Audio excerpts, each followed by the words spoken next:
যখন প্রাক্তন শিক্ষামন্ত্রী পার্থ চট্টোপাধ্যায়কে প্রশ্ন করা হয় যে এবার তিনি ফিরে এসে কি করবেন, তখন তিনি বলেন যে আগে শক্তি পুনরুদ্ধার করে এ মাসে বেহালার মানুষের কাছে যাবেন তিনি। আর কি বললেন শুনুন।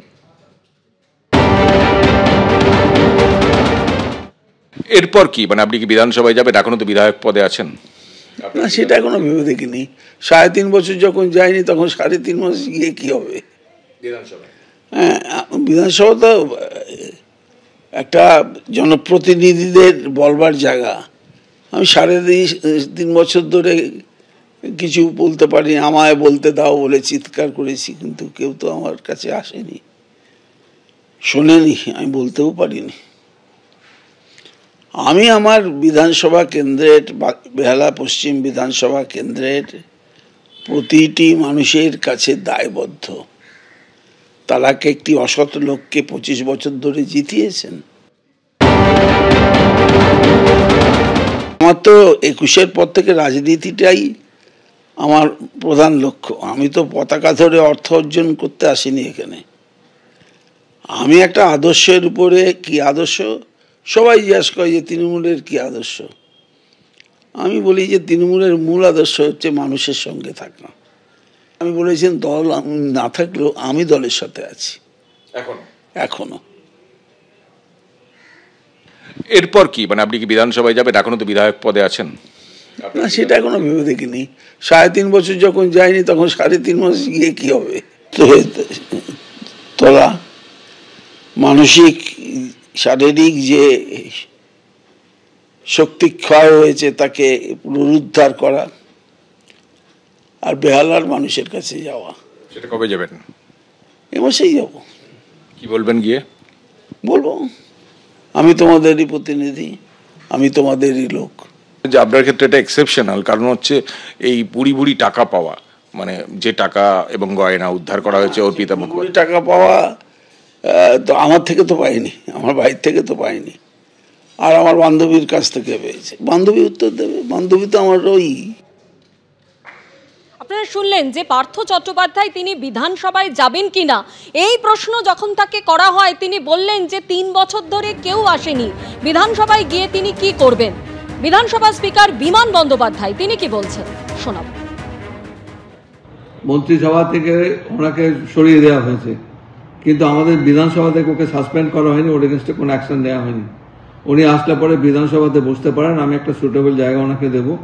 উনি অনেক দিনের প্রবীণ সদস্য। আমাদের কোর্টের কি বিচার্য বিষয় রয়েছে সেটা আদালত বিচার করবে, কিন্তু বিধানসভা তার নিয়মে চলবে। উনি যদি বিধানসভায় শীতকালীন অধিবেশনে আসতে চান আসতে পারেন, যদি কোনো বিষয়ের ওপর তার বক্তব্য রাখতে চান, সুযোগ যদি হয় আমি নিশ্চয়ই সুযোগ করে দেবো। অন্যান্য বিধায়করা যেন সুযোগ পান, সাধারণ বিধায়ক হিসেবে অন্যান্য বিধায়করা যা সুযোগ সুবিধা পান সেগুলো উনিও পাবেন। গতকাল আপনারা জানেন যে জামিনে জেলমুক্তি হয় প্রাক্তন শিক্ষামন্ত্রী পার্থ চট্টোপাধ্যায়ের।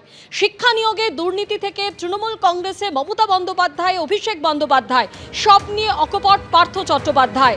যখন তাকে বান্ধবীর বাড়িতে টাকা উদ্ধারের প্রসঙ্গ নিয়ে প্রশ্ন করা হয়, তখন তিনি বলেন যে আমার বাড়ি থেকে তো টাকা উদ্ধার হয়নি, বান্ধবীর বাড়ি থেকে টাকা উদ্ধার হয়েছে, তাই সেই উত্তর দেবে। পাশাপাশি তিনি আরো বলেন, কারো দুটো বউ থাকতে পারে, আমার বউ নেই, বান্ধবী থাকতে পারে না। হাঁটুর বয়সী যারা বিদ্রুপ করেছিল তাদের প্রতি সহানুভূতি হয়, সবটাই জানি। বান্ধবীর বাড়ি থেকে কোটি কোটি টাকা সোনা উদ্ধার নিয়ে দাবি প্রাক্তন শিক্ষামন্ত্রী।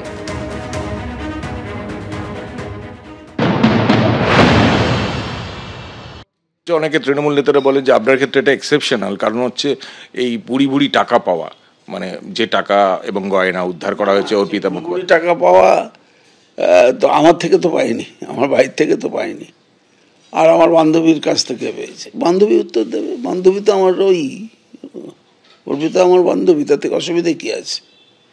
আপনারা যদি শোভন বৈশাখীকে দেখাতে পারেন তো দেখাবেন। আরে এখানে দলে অনেককে খুঁজে পাবেন, সৌগতদাকে খুঁজে পাবেন, যারা যারা আছে। দিদিমণি তো খবর রাখেন না তা না, সিরিয়াল দেখেন, সিনেমা আর্টিস্টদের খবর রাখেন, তাদের কটা বদল হলো আর কটা থাকলো তিনি খবর রাখেন না? সব রাখেন। আপনি মানে অর্পিতা মুখোপাধ্যায়ের মানে বান্ধবী হিসেবে স্বীকার করছেন এবং মানে সদর্পে বলছেন সেটা? সদর্প বলছি, তাতে কি হলো, কি কি কি করবেন আপনি আমায়? আমি কিছু করার জন্য বলছি। যার বউ আছে তার যদি দুটো থাকতে পারে, আমার বউ নেই, আমার একটা বান্ধবী থাকতে পারবে না? বাহ, এ কি কিসের ইয়ে হলো? আমি সদর্পে বলছি। এমনি মানে তার সঙ্গে যোগাযোগ হয়েছে ফিরে? না, দেখুন, আমাকে হাঁটুর বয়সী, অমুক বয়সী বলে নানা রকম বিদ্রুপ যারা করেছিল তাদের প্রতি আমার সহানুভূতি হয়, কারণ তাদের সবটাই আমি জানি। জামিনে জেল মুক্তির পরে অকপট পার্থ চট্টোপাধ্যায় শিক্ষা নিয়োগ দুর্নীতি নিয়ে যখন তাকে প্রশ্ন করা হয় তিনি কি বললেন শোনাবো। এই যে শিক্ষা দুর্নীতি ধারাবাহিকভাবে এর একটা বড় ইস্যু ছিল, একটা অনিবার্য ইস্যু ছিল রাজ্য রাজনীতিতে, এইটা দলকে সবচেয়ে বড় বিড়ম্বনায় ফেলেছে। আপনি কি মনে করেন? কারণ হচ্ছে, মনে করি না। কেন? দুর্নীতি কোনো ইস্যুই না। তাহলে জয়ললিতা ফিরতে পারতো না, স্টালিন ফিরতে পারতো না, এমনকি বিজেপিও ফিরতে পারতো না। দুর্নীতি একটা বিষয়, আর একটা বিষয় হচ্ছে রাজ্যের উন্নয়ন। আমরা যদি সবটাই ব্যয় করি দুর্নীতি, শিক্ষায় দুর্নীতি, স্বাস্থ্যে দুর্নীতি, 100 দিনে দুর্নীতি, কেন্দ্রীয় প্রকল্পের দুর্নীতি,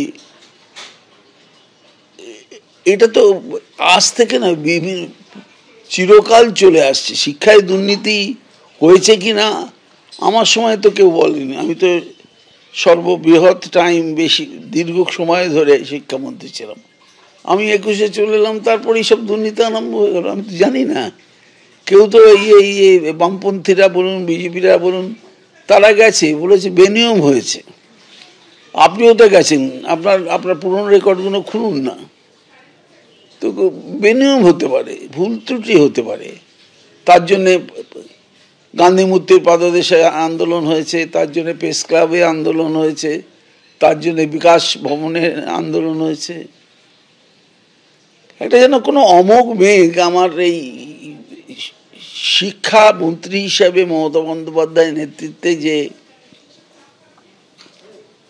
উন্নতি করেছিলাম। স্কুল সার্ভিস কমিশন যে পরীক্ষা নিয়ামক সংস্থা, তারাই হাজার হাজার তালিকা প্রকাশ করে বলছে যে এগুলো দুর্নীতি হয়েছে অথবা অনিয়ম। আমার একটা প্রশ্ন হচ্ছে, তারাই নিজেরাই বলছে এটা স্বয়ংশাসিত তো, এটা শিক্ষামন্ত্রীর তো কোনো কাজ নেই। কোথাও একটা নিয়ে আসুন না, নিয়েতে আবার সেই আইনের পথে যাচ্ছে। আপনি এই প্রশ্নের উত্তর আমি দেব না। They are statutory bodies, they have to function themselves by their board and chairman, and they have their own rules and facts. এবার দেখুন কেন্দ্রীয় প্রতিমন্ত্রী সুকান্ত মজুমদার পার্থ চট্টোপাধ্যায় প্রসঙ্গে কি বলছেন। পার্থবাবুর মানে যে বক্তব্য এসেছে, সেই বক্তব্যটা আমার মনে হচ্ছে হৃদয়ের ব্যথা থেকে উনি বলছেন। তার কারণ উনি একটা কথাই বলতে পারেন, যার জন্য করলাম চুরি সেই বলে চোর। দেখুন, পার্থ চট্টোপাধ্যায় নিজে পুরোটা করেছে, এটা হতে পারে না।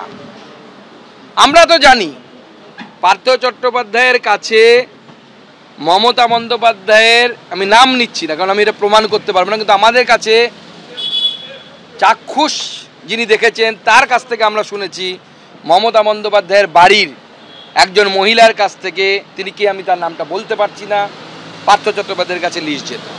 কালীঘাটের কাকুর যে অডিও রেকর্ডিং, সেই অডিও রেকর্ডিংয়ে পরিষ্কার টাকার কথা বলা আছে। এরপরেও পার্থ চট্টোপাধ্যায় যেটা বলছেন সেটা আমার বিশ্বাস বাংলার মানুষ অ্যাটলিস্ট বিশ্বাস করবে না।